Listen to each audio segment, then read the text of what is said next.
Hi, everybody, and welcome back to Chee-Tash. My name is Chris, and today we're continuing along our journey through The One Thing by Gary Keller, J. Pappison.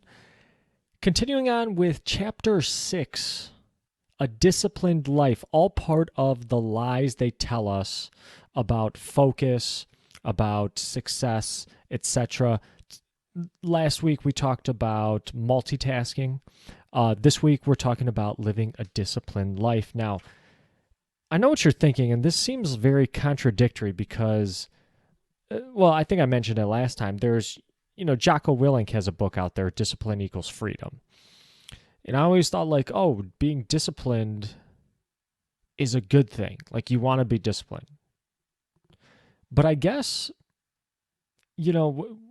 what Gary's going to talk about here, and let me just move to the first slide and we'll just kick things off. I think what Gary's talking about here is not that you don't need discipline, but you need the discipline to form the habit. And where I think Gary, where I think what I think about discipline is you want to be rigid and diligent. But I don't think Gary's talking about that. I don't think Gary is talking about being rigid and being one track minded. I mean, yes, you want the focus, but you just want the focus enough to then create the habit. Let's kick things off here, and we're going to explain a little bit more as we go along. Success and discipline. So Gary talks about how there's this thought that people who lead disciplined lives are successful people. But what Gary says is that we don't need any more discipline.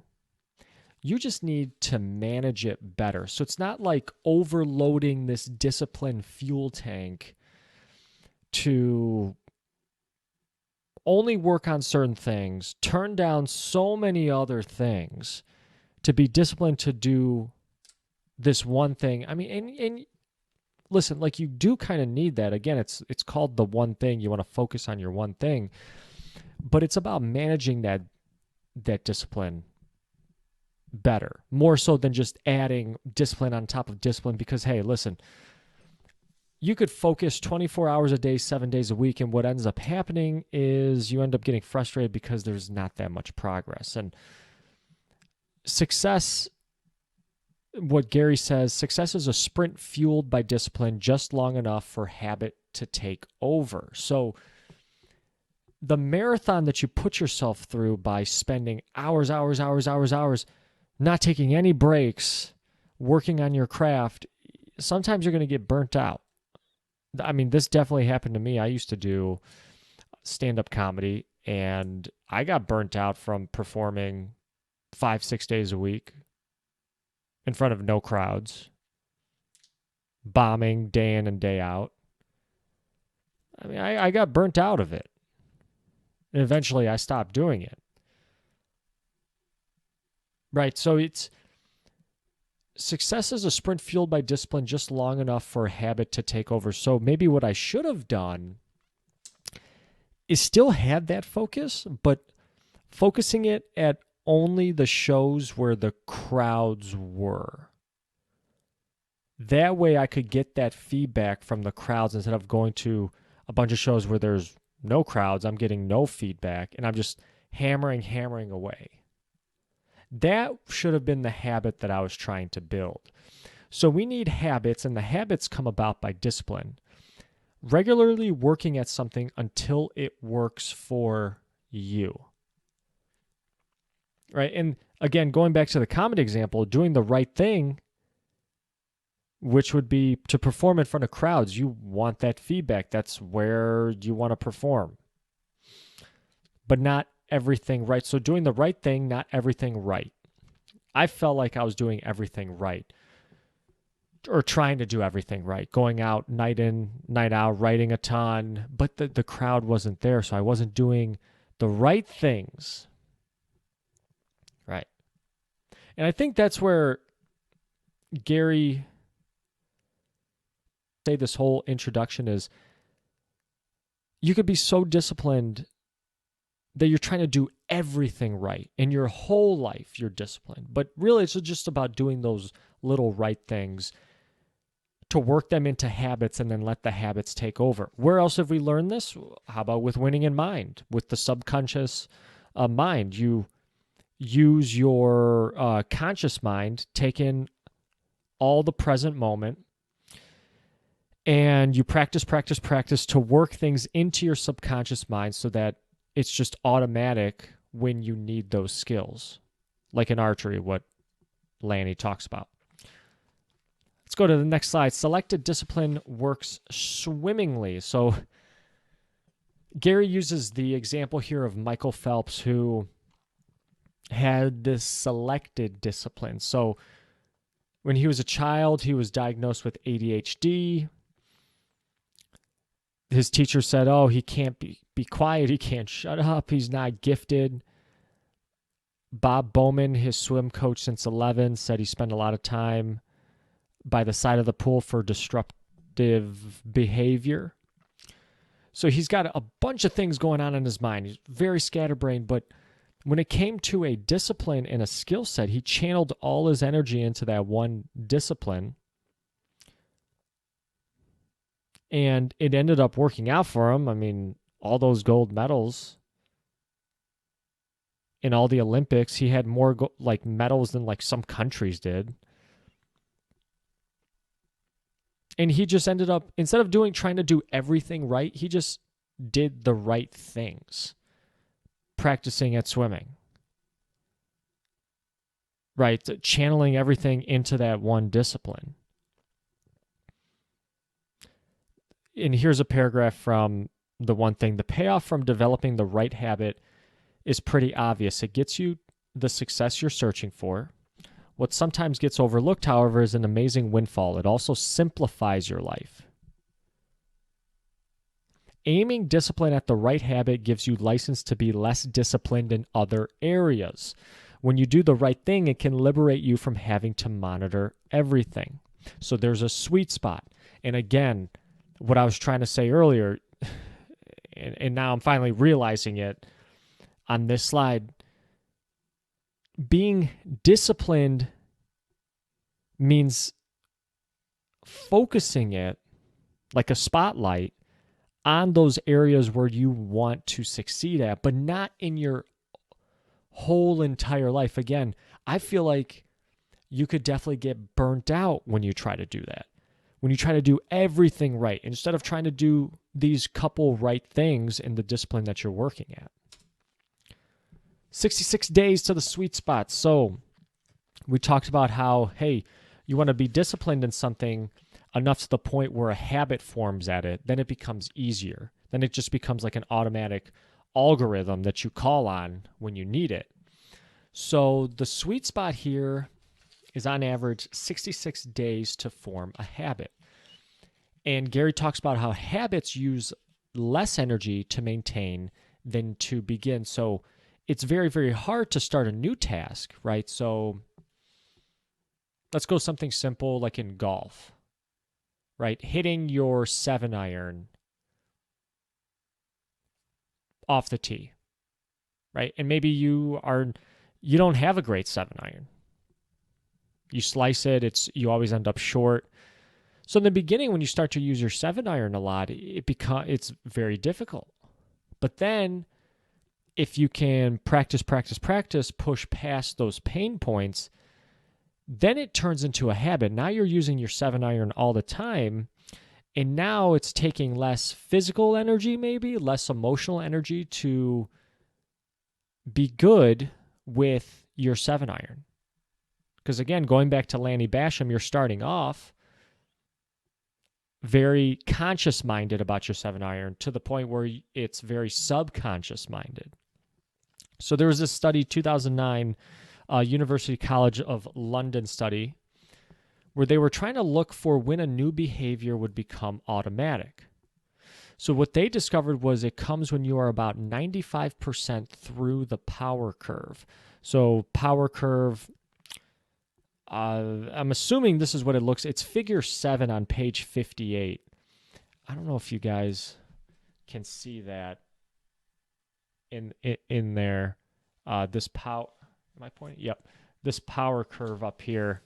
That's a power curve. So when it comes when you're 95% through the power curve, where on the y-axis it's discipline, on the x-axis it's time.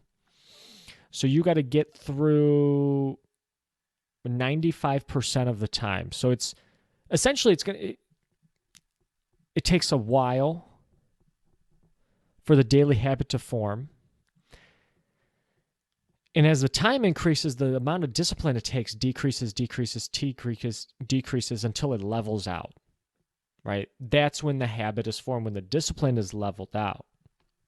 Essentially, what I read by this is that's when the conscious mind levels out and the subconscious mind takes over. And this 95% through the power curve translates to about 66 days to acquire a new habit. They found that the range was between 18 and 254 days, but 66 was that mean, I guess, the sweet spot. And then Gary talks about Australian researchers Megan Oaten, Ken Chang. They discovered this halo effect of habit creation. So we're kind of, everything around you starts to get better too. So acquiring this positive habit affected other behaviors around them, like spending money, alcohol and tobacco use, etc. Maybe spending less time with people that, aren't very good for you, things of that nature.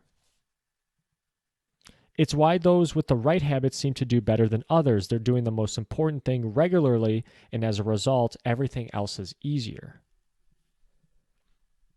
I've definitely have started to discover this as I've gotten older. It's like, I want to do what I want to do. I know what the right things are to do, and I don't like it when other things stop me from those things. And I used to think, again, I had to do everything right. I had to do all these things, but really it's not about that. It's about just doing the right things. And by doing the right things, you end up living a much simpler life. Things simplify, get broken down more into just the things that are most important to you. Let's go to the next slide. This is actually the last slide, guys. Just a summary slide here. Gary does this it seems like he's doing this at the end of every chapter. Just the big ideas, big takeaways from the chapter. So ultimately, number 1, don't be a disciplined person. Be a person of powerful habits and use selected discipline to develop them. So again, it's not about not being disciplined, but you just don't want to have that rigidity in every aspect of your life. Again, you're going to get burnt out. You're going to use up a ton of energy, but just be that disciplined person in that one thing that you're working at, enough to where it becomes a habit. Next, number 2, build one habit at a time. Success is sequential, not simultaneous. Remember the chapter that we talked about multitasking. It's not simultaneous. It's more so like focus switching. You can't do two things at the exact same time. Even if it seems like you're just switching back and forth, potentially losing energy at that. No one actually has the discipline to acquire more than one powerful new habit at a time. Super successful people aren't superhuman at all. They've just used selected discipline to develop a few significant habits. Again, build one habit at a time. Use less energy. Use that selected discipline towards one thing. Simplify your life. Again, ask yourself the question, what's the one thing that I can do right now that by doing so would make other things easier? And lastly, give each habit enough time. Again, on average, 66 days to form a habit. So stick with it long enough to eclipse that 66 days. And again, that's just an average. Maybe it takes a little bit longer, right? Once a habit is solidly established, you can either build on that habit or, if appropriate, build on another one. But stick to it with that habit. something I've been trying to do with this channel, Chee-Tash, is just stick with it. And that's the biggest thing I've heard with podcasts, YouTube channels, blogs, what have you, is most people stop after like 10 episodes. Some people don't even make it 10 episodes. But if you can stick with it, get on a program where you're releasing, hey, at least one episode every week, that's where you can eventually build a library, build an audience. That's what we're trying to do here. And with that note, that's going to do it for this week, guys. Thank you very much. We'll be back next time with Chapter 7, Willpower is Always on Will Call. Just going through the lies that they tell you about success in, again, The One Thing by Gary Keller. Sorry about the beginning there, guys, where I was kind of got mixed up on my words, but we ended up figuring it out towards the end. And I just want to say thank you very much for listening this far. I really appreciate it. Let me know if you have any comments or questions. I haven't done a blog post in a couple weeks. I did do one on my one thing, but I got to figure out another blog post to do related to the one thing. But tune in next time, guys. My name is Chris. This has been Chee-Tash. Take care.